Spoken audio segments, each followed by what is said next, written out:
서울 도봉구 하늘채 신축 아파트 단지. 아침 7시 정각이면 이곳 103동 1115호에선 어김없이 같은 풍경이 펼쳐집니다. 현관문이 열리고 깔끔한 수트 차림의 남자가 먼저 나옵니다. 그 뒤를 흰색 원피스를 입은 여자가 따라 나오죠. 남자는 여자의 손을 잡고 엘리베이터까지 함께 내려가고 지하주차장에서 검은색 외제차 조수석 문을 열어줍니다. 그리고 차에 오르기 전 여자의 이마에 가볍게 입을 맞추는 모습까지. 윤정 씨 남편 진짜 멋있더라. 매일 아침 배웅해주는 거 봤어. 저기 또 뽀뽀했네. 아파트 관리실 직원들은 그 모습을 보며 작은 소리로 수군거립니다. 윤정은 그 시선을 느끼면서도 환하게 웃어 보이죠. 그녀의 삶은 겉으로 보기엔 완벽했습니다. 30평대 신축 아파트에 사는 전업주부. 매일 아침 출근하는 남편을 배웅하고 낮에는 요리학원도 다니고 동네 주민과의 관계도 원만합니다. 입주민 단체 채팅방에선 남편 자랑도 빼놓지 않았지요. 우리 남편이 어제 퇴근길에 케이크 사왔어요. 제가 요리학원에서 디저트 만들기 배운다고 했더니 응원한다면서요. 그러나 밤이 되면 모든 것이 달라집니다. 현관문이 닫히는 소리와 함께 윤정의 표정이 굳어지죠. 남편 서진우는 집에 들어서자마자 구두를 벗어 신발장에 정확히 일직선으로 맞춰 놓습니다. 그리고 거실 조명 스위치를 켜고 끄기를 3번 반복하고서야 안으로 들어옵니다. 오늘 수건 색깔이 왜 파란색이야? 어제는 하얀색이었잖아.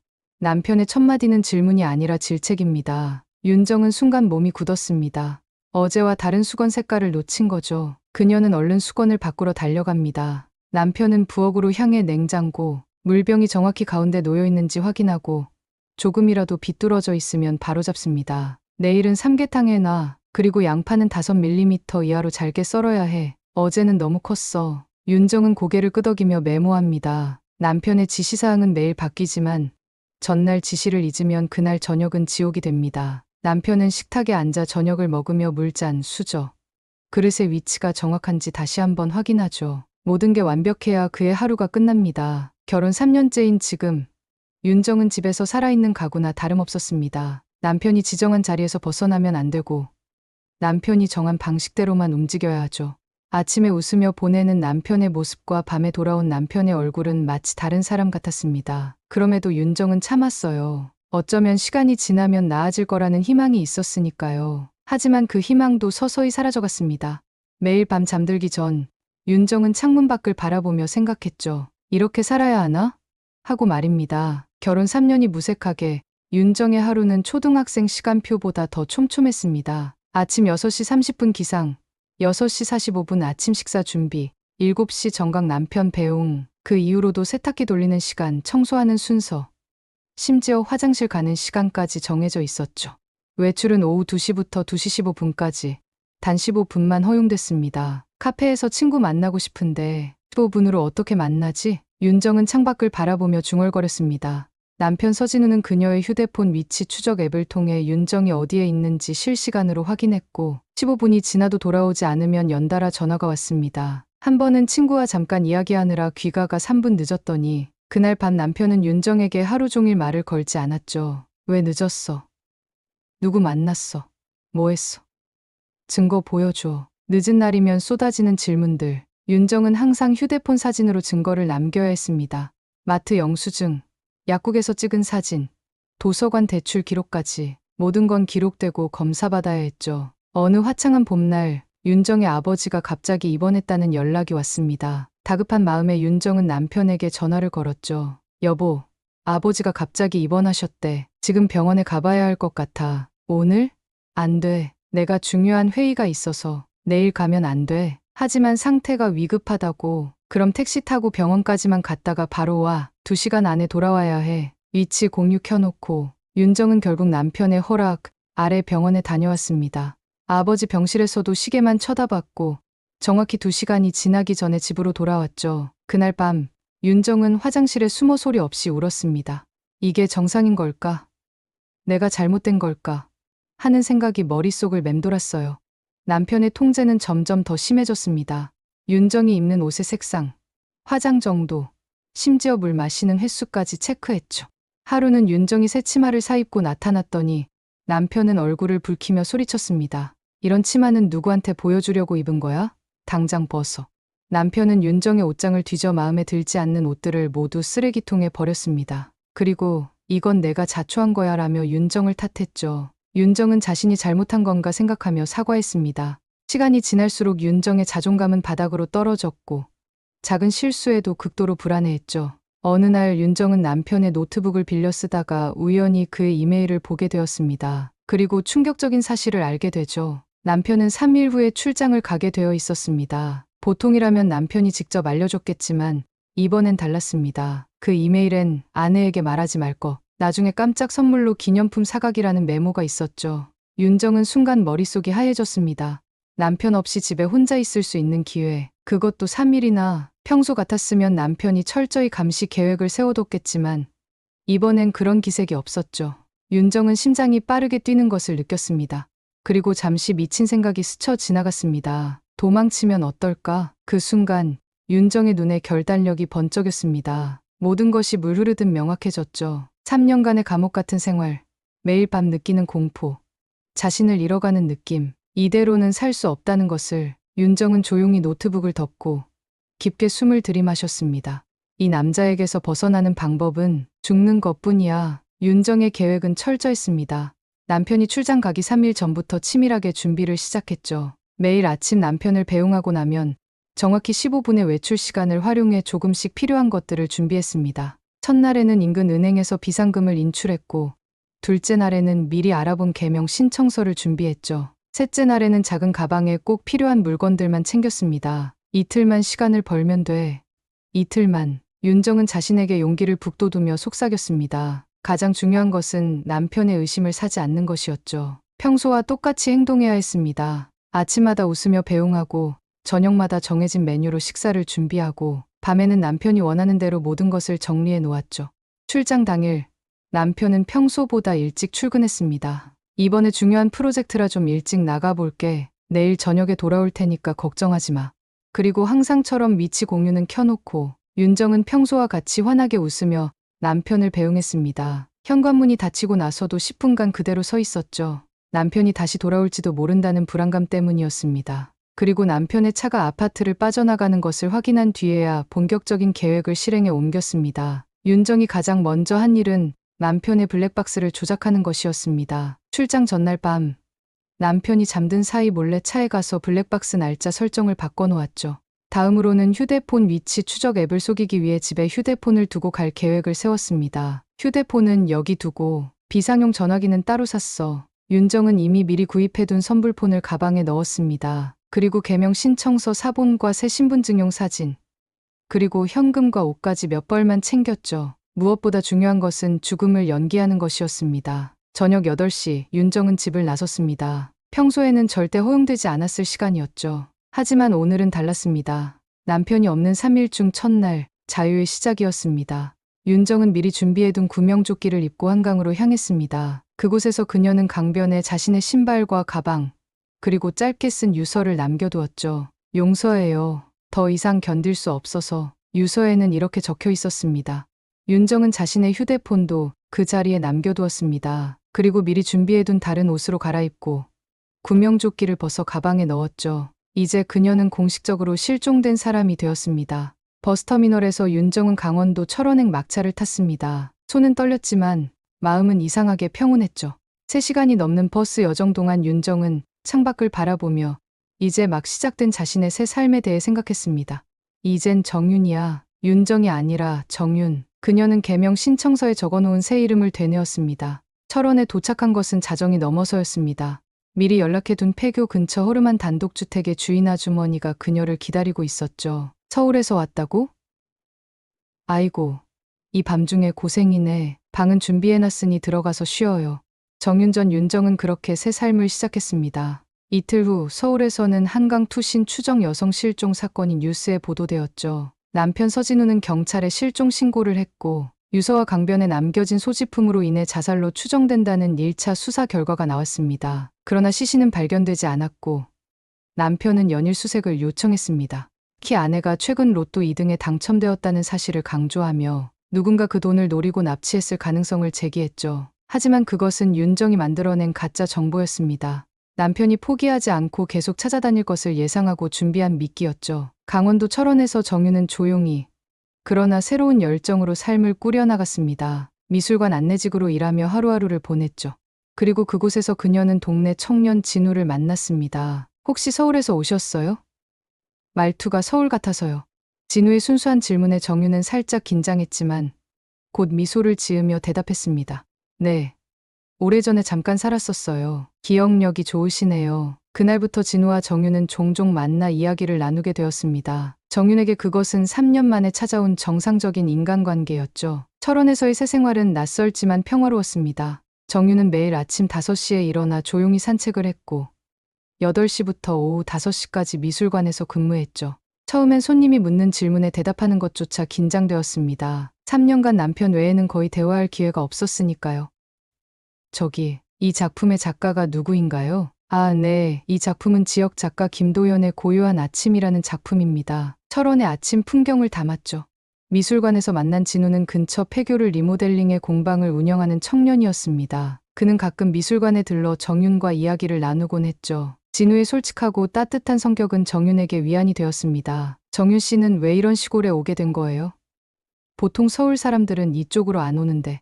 이런 질문을 받을 때마다 정윤은 준비해둔 대답을 했습니다. 부모님이 일찍 돌아가셔서 도시 생활이 맞지 않아 조용한 곳을 찾다가 여기로 오게 됐어요. 진우는 더 이상 캐묻지 않고 고개를 끄덕였습니다. 그런 배려가 정윤은 고마웠죠. 시간이 지날수록 둘의 관계는 깊어졌고 정윤은 오랜만에 마음의 평화를 느꼈습니다. 가끔 악몽에서 깨어나 남편이 자신을 찾아올까 두려워 떨기도 했지만 낮에는 그런 공포를 잊을 수 있었죠. 그러던 어느 날 정윤은 미술관 사무실에서 동료의 휴대폰으로 우연히 인터넷 뉴스를 보게 되었습니다. 그리고 그녀의 심장은 얼어붙었죠. 도봉구 실종 여성 수색 난항, 남편 끝까지 찾겠다 호소. 기사에는 남편 서진우가 아내를 찾기 위해 사비를 들여 현상금까지 걸었다는 내용이 담겨 있었습니다. 하지만 더 충격적인 것은 도봉구 맘카페에 그녀의 사진이 올라와 있다는 사실이었죠. 혹시 이 사람 보신 분 있나요? 우리 동네 주민인데 로또 당첨 후 실종되었다고 해요.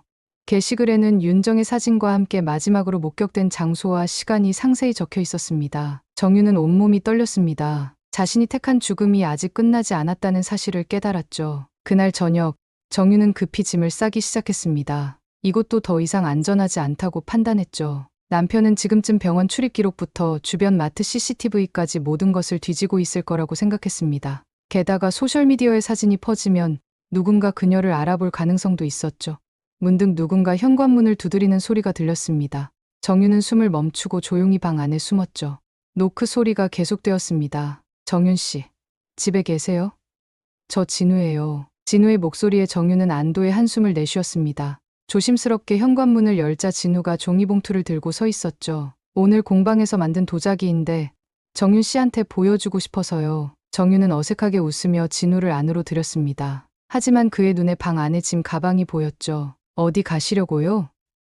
아, 그게 말을 더듬는 정윤을 보며 진우는 걱정스러운 표정을 지었습니다. 그리고 갑자기 정윤의 눈에서 눈물이 흘러내렸죠. 3년간 억눌렀던 모든 감정과 최근의 공포가 한꺼번에 터져 나왔습니다. 괜찮으세요? 무슨 일 있으세요? 진우의 진심 어린 물음에 정윤은 더 이상 버틸 수 없었습니다. 그녀는 모든 것을 고백하기로 했죠. 남편의 통제와 학대, 가짜 죽음을 연출한 탈출, 그리고 지금의 두려움까지. 사실 제 이름은 정윤이 아니에요. 윤정이라고 해요. 진우는 말없이 정윤의 이야기를 들었습니다. 그리고 그녀가 이야기를 마치자 조용히 말했죠. 도와드릴게요. 제가 아는 안전한 곳이 있어요. 정윤은 처음으로 누군가에게 자신의 진실을 털어놓은 후 어떤 판단도 받지 않고 도움의 손길을 받는 경험을 했습니다. 그것은 그녀에게 작은 희망의 빛이었죠. 그날 밤 정윤과 진우는 폐교 공방으로 향했습니다. 그곳은 진우의 삶의 터전이자 이제는 정윤의 새로운 피난처가 되었죠. 폐교 건물 뒤쪽에는 작은 별채가 있었고 진우는 그곳을 정윤에게 내어주었습니다. 여기라면 당분간 안전할 거예요. 걱정 마세요. 처음으로 누군가의 진심 어린 보호를 받게 된 정윤은 그날 밤 오랜만에 편안한 잠을 잤습니다. 하지만 그녀의 마음 한구석에는 여전히 불안이 자리 잡고 있었죠. 남편이 여기까지 찾아올지도 모른다는 두려움 말입니다. 폐교 별채에서의 생활은 의외로 평화로웠습니다. 날이 밝으면 정윤은 진우와 함께 아침을 만들고 낮에는 공방 일을 도왔죠. 햇빛이 들어오는 창가에서 도자기 물레를 돌리는 일은 생각보다 즐거웠습니다. 손에 묻은 진흙이 그녀의 과거를 씻어내는 듯했죠. 이렇게 하면 돼요? 네, 좋아요. 감각이 있네요. 정윤 씨? 진우는 늘 그녀를 정윤 씨라고 불렀습니다. 그녀의 선택을 존중하는 방식이었죠. 정윤은 그런 배려가 고마웠습니다. 가끔은 진우에게 모든 진실을 말했다는 게 두려웠지만 누군가에게 의지할 수 있다는 사실만으로도 큰 위안이 됐습니다. 어느 날 아침, 진우가 급하게 공방으로 뛰어들어왔습니다. 마을에 낯선 남자가 돌아다니고 있어요. 당신 사진 보여주면서 사람들에게 물어보고 다녀요. 정윤의 얼굴에서 핏기가 싹 가셨습니다. 손에 들고 있던 도자기가 바닥에 떨어져 산산조각 났지만 그런 건 신경 쓸 여유도 없었죠. 어떻게 생긴 사람이에요? 키 크고 검은 양복 입은 남자요. 마을 사람들은 잘 모르는데 요양원 쪽까지 가봤대요. 정윤은 그 즉시 알았습니다. 남편이었죠. 어떻게 여기까지 찾아온 건지 상상조차 할 수 없었습니다. 하지만 지금은 생각할 시간이 없었어요. 몸이 자동적으로 움직였습니다. 가방 좀 챙겨주세요. 진우는 말없이 정윤의 짐을 챙겨주었습니다. 손이 떨려 제대로 물건을 집을 수도 없었지만 어떻게든 필요한 것들을 가방에 넣었죠. 진우는 정윤의 상태를 보더니 조용히 그녀의 손을 잡았습니다. 진정해요. 아직 여기까지 온 건 아니에요. 마을 입구에서만 물어봤대요. 정윤은 깊게 숨을 들이마셨습니다. 공황 상태였죠. 남편을 피해 300km나 떨어진 곳까지 왔는데 이제 또 도망쳐야 한다는 사실이 그녀를 절망에 빠뜨렸습니다. 진우 씨, 도망가야 해요. 나 때문에 당신까지 위험해질 수도 있어요. 진우는 고개를 저었습니다. 같이 가요. 혼자 보내지 않을 거예요. 하지만 제 차가 있어요. 지금 바로 떠날 수 있어요. 정윤은 망설였습니다.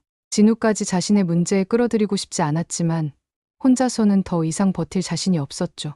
그녀는 결국 고개를 끄덕였습니다. 두 사람은 서둘러 진우의 낡은 트럭에 올랐습니다. 창문을 꼭 닫고 모자를 깊게 눌러 쓴 채 마을을 빠져나갔죠. 고속도로에 진입할 때까지 정윤은 숨소리조차 죽이고 있었습니다. 어디로 갈까요? 진우의 물음에 정윤은 잠시 생각했습니다.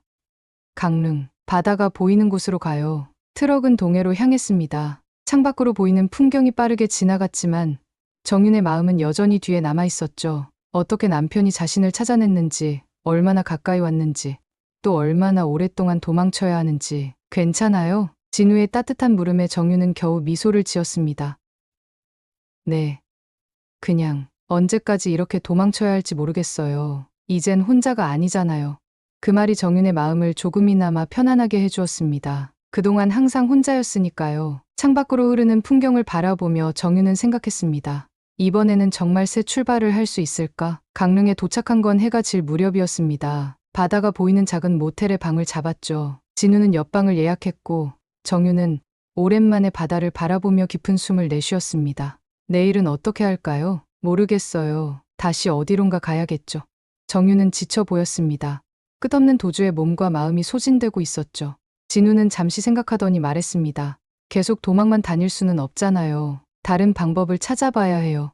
다른 방법이요? 네, 당신이 정당하게 보호받을 수 있는 방법. 그날 밤 정윤은 오랜만에 희망의 씨앗을 마음에 품고 잠들었습니다. 하지만 새벽녘 그녀는 익숙한 악몽에 깨어났죠. 남편이 자신을 찾아 문을 부수고 들어오는 꿈이었습니다. 식은땀을 흘리며 일어난 정윤은 창밖을 바라봤습니다. 어둠 속에서 누군가 그녀의 방을 지켜보고 있는 듯한 기분이 들었죠. 그리고 그건 착각이 아니었습니다. 새벽 5시 정윤은 조깅복 차림으로 모텔을 빠져나왔습니다. 잠을 이루지 못한 그녀는 바닷가를 산책하며 마음을 가라앉히고 싶었죠. 해변은 텅 비어 있었고 희미한 새벽빛만이 수평선을 물들이고 있었습니다. 여기까지 와서도 계속 도망쳐야 하는 건가? 파도 소리가 그녀의 한숨을 덮었습니다. 10분쯤 걸었을까? 갑자기 뒤에서 차 한 대가 멈춰섰습니다. 정윤은 본능적으로 뒤를 돌아봤고 그녀의 온몸이 얼어붙었죠. 검은색 외제차, 그리고 차에서 내리는 남자, 서진우, 윤정아. 남편의 목소리는 의외로 부드러웠습니다. 마치 늘 그랬던 것처럼. 정윤은 뒷걸음질 쳤지만 남편은 천천히 다가왔죠. 내가 살아있을 줄 알았어. 내 아내를 내가 모를 리가 없지. 어떻게 나를 찾은 거야? 남편은 낮게 웃었습니다. 네 명이가 개명 신청한 기록이 있더라고. 그러고 보니 정윤이라. 똑똑한 애. 윤정을 거꾸로. 정윤은 온몸이 떨렸습니다. 남편의 집요함을 잊고 있었죠. 그는 계속 말을 이었습니다. 강원도 철원부터 쫓아왔어. 내 휴대폰 기록으로 내가 자주 검색한 지역을 추적했지. 그리고 우연히 미술관 사진에서 널 발견했어. 한 걸음, 한 걸음 다가오는 남편. 정유는 더 이상 물러설 수 없었습니다. 해변 끝에 절벽이 있었죠. 이제 집에 가자, 윤정아. 모든 걸 용서할게. 그 순간 정윤의 뇌리에 지난 3년간의 공포가 스쳐 지나갔습니다. 색깔 맞춰진 수건들, 15분으로 제한된 외출 시간, 매일 밤 느꼈던 두려움. 그녀는 결심했습니다. 더 이상은 안 됐죠. 안 돌아갈 거야. 절대로. 서진우의 얼굴이 일그러졌습니다. 그는 갑자기 정윤의 팔을 거칠게 잡아챘죠. 내가 어디 갈 수 있을 것 같아? 너는 내 아내야. 영원히. 그때 정윤의 주머니에서 스마트워치가 진동했습니다. 그녀가 미리 설정해둔 위치 추적용 GPS 앱이 작동한 거죠. 남편은 그녀를 차로 끌고 가려 했지만 정윤은 버튼을 누르며 소리쳤습니다. 이거나 도와주세요. 정윤의 비명에 남편은 주변을 살폈습니다. 아직 인적이 드문 시간이었죠. 그는 재빨리 정윤을 차에 태웠습니다. 하지만 정윤은 이미 스마트워치의 비상구조 요청 앱을 작동시킨 상태였죠. 앞으로는 말 잘 들어. 그럼 아무 일도 없었던 것처럼 살 수 있어. 차는 고속도로로 향했습니다. 정윤은 겉으로는 체념한 듯 보였지만 속으로는 기다리고 있었죠. 스마트워치가 경찰에 그녀의 위치를 실시간으로 전송하고 있다는 사실을 알고 있었으니까요. 고속도로 톨게이트에 진입하자 갑자기 경찰차 사이렌 소리가 들렸습니다. 남편은 백미러로 뒤를 살피며 속도를 높였죠. 뭐야? 어떻게? 정윤은 말없이 자신의 스마트워치를 보였습니다. 남편의 얼굴이 분노로 일그러졌죠. 그는 차를 갓길로 돌리며 정윤의 뺨을 세게 내리쳤습니다. 이런 배신을. 바로 그때 경찰차가 그들의 차를 가로막았습니다. 정윤은 재빨리 차 문을 열고 뛰쳐나왔죠. 3명의 경찰관이 남편을 체포하는 동안 그녀는 무릎을 꿇고 앉아 눈물을 흘렸습니다. 모텔에서 뛰어온 진우가 그녀에게 다가왔습니다. 괜찮아요? 당신 연락받고 바로 경찰에 신고했어요. 정윤은 고개를 들어 진우를 바라봤습니다. 한 달 전만 해도 상상할 수 없었던 일이 벌어진 거죠. 남편에게 대항해서 그리고 이겨냈다는 사실이. 이제 정말 끝난 거예요? 진우는 따뜻하게 미소 지었습니다. 네, 끝났어요. 이제 당신의 삶을 시작할 차례예요. 경찰은 정윤에게 가정폭력 피해자 보호센터로 가자고 제안했습니다. 그녀는 고개를 끄덕였죠. 이제 도망칠 필요가 없었으니까요. 드디어 그녀는 진짜 자유를 얻었습니다. 죽을 필요는 없었네요. 그냥 살아보려 했던 거였는데. 정윤은 조용히 중얼거렸습니다. 진우는 그 말을 듣고 그녀의 손을 꼭 잡아주었죠. 가정폭력 피해자 보호센터는 정윤이 상상했던 것보다 따뜻한 곳이었습니다. 차가운 관공서가 아니라 집 같은 분위기의 공간이었죠. 담당 상담사 김미경은 정윤의 이야기를 처음부터 끝까지 경청했습니다. 정윤 씨가 용기를 내서 정말 다행이에요. 많은 분들이 이런 결정을 내리기 무척 어려워하거든요. 정윤은 고개를 끄덕였습니다. 자신과 비슷한 경험을 한 여성들의 이야기를 들으며 자신이 얼마나 고립되어 있었는지 깨달았죠. 남편은 구속되었고 가정폭력과 감금, 강요 등의 혐의로 조사를 받고 있었습니다. 정윤은 진술을 위해 서울로 올라가야 했죠. 함께 가줄까요? 진우의 제안에 정윤은 잠시 망설였습니다. 지난 한 달간 진우는 그녀에게 든든한 지원군이 되어주었지만 이제는 스스로 서야 할 때라고 생각했죠. 고마워요. 하지만 이건 제가 혼자 해결해야 할 문제인 것 같아요. 진우는 이해한다는 듯 미소 지었습니다. 그는 지갑에서 명함 한 장을 꺼내 정윤에게 건넸죠. 제 연락처예요. 언제든 연락해도 돼요. 기다릴게요. 정윤은 명함을 받아들며 미소 지었습니다. 그것은 약속이자 가능성이었죠. 서울경찰서에서 정윤은 담당 형사에게 모든 것을 털어놓았습니다. 남편의 통제적 행동, 심리적 학대, 그리고 그녀가 왜 죽음을 선택할 수밖에 없었는지까지. 형사는 그녀의 진술을 꼼꼼히 기록했습니다. 증거가 필요합니다. 혹시 보관하고 계신 것이 있나요? 정윤은 고개를 끄덕였습니다. 그녀는 도망치기 전부터 차곡차곡 준비해둔 것이 있었죠. 남편의 통제적 행동을 기록한 일기장, 외출 시간을 체크하던 메모, 그리고 무엇보다 중요한 거 그녀가 몰래 설치해둔 녹음기에 담긴 남편의 폭언들. 여기 있어요. USB를 건네며 정윤은 처음으로 자신이 얼마나 강해졌는지 느꼈습니다. 이제 그녀는 피해자일 뿐만 아니라 생존자였죠. 법정에서 남편을 다시 마주하는 일은 두려웠지만 정윤은 떨리는 목소리로 증언을 마쳤습니다. 재판 과정은 길었지만 결국 서진우는 유죄 판결을 받았고 법원은 접근금지 명령을 내렸습니다. 이제 진짜 자유인이 되었네요. 상담사 김미경이 정윤의 어깨를 토닥이며 말했습니다. 정윤은 미소 지었지만 마음 한구석에는 여전히 불안이 자리 잡고 있었죠. 이대로 모든 게 끝날까? 결국 정윤은 자신의 이름을 공식적으로 정윤으로 개명했습니다. 과거의 윤정은 강물에 흘려보내듯 보냈죠. 개명 신청이 받아들여진 날, 정윤은 오랜만에 진우에게 연락했습니다. 저, 잘 지내세요? 네. 정윤 씨는 어떠세요? 서울에서 잘 지내고 계신가요? 전화 너머로 들려오는 진우의 목소리는 여전히 따뜻했습니다. 정윤은 그간의 이야기를 들려주었고, 진우는 경청했죠. 서울에 있을 계획인가요? 아니요. 다시 강원도로 돌아가려고요. 이번엔 숨어서가 아니라 당당하게요. 3개월 후, 정윤은 철원으로 돌아왔습니다. 그곳에는 진우가 기다리고 있었죠. 그는 폐교 공방에서 여전히 도자기를 만들고 있었고, 정윤이 오자 환하게 웃으며 맞이했습니다. 돌아오실 줄 알았어요. 진우와 정윤은 다시 공방에서 함께 일하기 시작했습니다. 이번에는 도망자가 아닌 도예가로서요. 정윤의 손끝에서 탄생한 도자기들은 섬세하고 강인했습니다. 마치 그녀처럼 말이죠. 어느 날 진우는 정윤에게 제안했습니다. 폐교 벽면에 벽화를 그리려고 하는데 도와주실래요?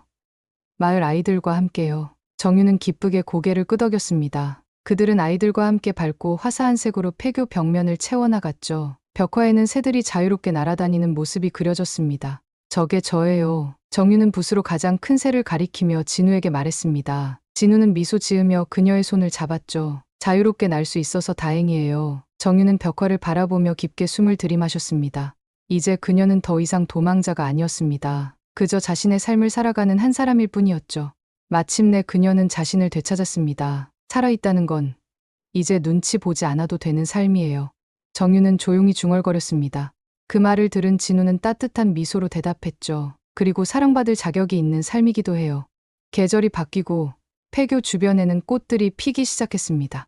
정윤의 생활도 꽃처럼 조금씩 달라지고 있었죠. 더 이상 뒤를 돌아보며 누가 쫓아오는지 확인하지 않았고, 밤에 잠들 때 문을 3번씩 확인하지도 않았습니다. 물론 가끔은 악몽에 시달릴 때도 있었지만, 그럴 때마다 깊게 숨을 들이마시고 이제 안전해라고 스스로에게 말해주었죠. 공방에서는 정윤만의 작품들이 하나둘 늘어갔습니다. 처음에는 단순한 그릇이었지만 점차 자신만의 스타일을 찾아가기 시작했죠. 그녀가 만든 3장 시리즈는 방문객들의 눈길을 사로잡았습니다. 이 작품은 무슨 의미인가요? 한 방문객이 물었습니다. 3장 안에 작은 문이 열려 있고 새들이 날아오르는 모습을 형상화한 도자기 작품이었죠. 자유에 관한 작품입니다. 모든 사람은 자신만의 3장을 갖고 있어요. 중요한 건 그 문을 열 용기죠. 정윤은 자신의 이야기를 직접적으로 말하지는 않았지만 작품을 통해 자신의 경험을 조금씩 나누기 시작했습니다. 그리고 놀랍게도 그녀의 이야기는 많은 사람들에게 공감을 얻었죠. 어느 날 공방에 중년 여성 한 명이 찾아왔습니다. 그녀는 정윤의 작품을 오랫동안 바라보다가 조용히 말을 걸었죠. 이 작품, 제 이야기 같아요. 정윤은 그 여성과 차를 마시며 이야기를 나눴습니다. 그녀 역시 통제적인 관계에서 벗어나지 못하고 있었죠. 정윤은 자신의 경험을 조심스럽게 나누며 피해자 지원센터의 연락처를 알려주었습니다. 혼자가 아니에요. 도움을 청할 수 있어요. 그 후로도 비슷한 경험을 가진 여성들이 정윤을 찾아왔습니다. 그들은 그녀의 작품에서 무언가를 느꼈고 정윤은 그들의 이야기를 들어주었죠. 어느새 폐교 공방은 단순한 도예 공간을 넘어 작은 치유의 공간이 되었습니다. 진우는 그런 정윤의 모습을 묵묵히 지켜보았습니다. 그들의 관계도 천천히 자연스럽게 깊어져 갔죠. 서두르지 않고 각자의 속도를 존중하며요. 어느 날 밤 정윤은 자신의 블로그에 글을 썼습니다. 사람들은 묻습니다. 왜 죽는 척 했냐고. 하지만 저는 죽는 게 아니라 살아보려 했던 겁니다. 누군가의 소유물이 아닌 한 사람으로서 살아보려 했던 거죠. 때로는 모든 것을 버려야만 자신을 찾을 수 있습니다. 완전히 새로 시작하는 용기, 그것이 제게는 유일한 탈출구였습니다. 그 글은 많은 사람들에게 공유되었고 정윤에게는 다양한 메시지가 도착했습니다. 응원의 말, 비슷한 경험을 나누는 글, 때로는 비판적인 의견도 있었죠. 하지만 정윤은 더 이상 타인의 시선에 흔들리지 않았습니다. 제 선택이 모두에게 옳은 건 아니에요. 하지만 그때 제게는 유일한 길이었어요. 진우는 정윤의 성장을 지켜보며 말했습니다. 당신이 자신의 이야기로 다른 사람들을 도울 수 있다는 게 정말 대단해요. 정윤은 미소 지었습니다. 그녀의 상처가 누군가에게 빛이 될 수 있다는 사실이 기뻤죠. 1년이 지난 어느 봄날, 정윤은 법원에서 온 통지서를 받았습니다. 서진우의 출소 일정을 알리는 내용이었죠. 그녀의 손이 떨렸지만 이번에는 두려움이 아니었습니다. 이제 그녀는 충분히 강해졌으니까요. 괜찮아요? 진우가 걱정스럽게 물었습니다. 정유는 고개를 끄덕였죠. 네, 괜찮아요. 이젠 진짜 나를 찾았으니까요. 출소 당일 정유는 진우와 함께 마을 축제 준비로 바빴습니다. 그날은 그들이 운영하는 공방 겸 카페의 개업식이기도 했죠. 자유로운 새라는 이름의 그 공간은 정윤의 꿈이 현실이 된 곳이었습니다. 축제는 성황리에 진행되었고 마을 사람들은 정윤의 작품을 감상하며 즐거운 시간을 보냈습니다. 아이들은 정윤이 가르치는 도예 교실에 참여했고 벽화 앞에서 사진을 찍었죠. 해가 저물 무렵 정윤은 진우와 함께 폐교 옥상에 앉았습니다. 그들은 멀리 산과들을 바라보며 조용히 대화를 나눴죠. 가끔은 이게 다 꿈인 것 같아요. 제가 정말 이렇게 살게 될 줄 몰랐어요. 진우는 정윤의 손을 잡고 말했습니다. 당신이 스스로 만들어낸 삶이에요. 아무도 선물로 준 게 아니죠. 정윤은 고개를 끄덕였습니다. 맞습니다. 이건 그녀가 스스로 쟁취한 삶이었죠. 목숨을 걸고 모든 것을 버리고 새로 시작한 삶. 한때는 이것이 꿈처럼 멀게만 느껴졌지만 이제는 현실이 되었습니다. 저는 더 이상 숨지 않아도 돼요. 제 이름으로 제 모습 그대로 살 수 있어요. 정유는 하늘을 바라보며 말을 이었습니다. 사는 게 참 사연이더라고요. 하지만 그 사연 속에서도 우리는 계속 나아가야 해요. 진우는 정윤의 말에 고개를 끄덕였습니다. 그리고 그들은 함께 일몰을 바라보았죠. 어둠이 내려앉아도 그들 앞에는 새로운 아침이 기다리고 있었습니다. 정윤의 이야기는 끝이 아닌 새로운 시작이었습니다. 그녀는 더 이상 죽은 줄 알았던 여자가 아니었죠. 이제 그녀는 그저 살아가는 한 사람일 뿐입니다. 그리고 그것만으로도 충분했습니다. 살아있다는 것은 눈치 보지 않고 자유롭게 숨쉬고 사랑하고 꿈꾸는 것입니다. 정유는 마침내 그 의미를 온전히 깨달았습니다. 한 편의 이야기, 그리고 여러분의 마음속에 남을 여운. 사는 게 사연이더라. 다음 이야기로 돌아오겠습니다.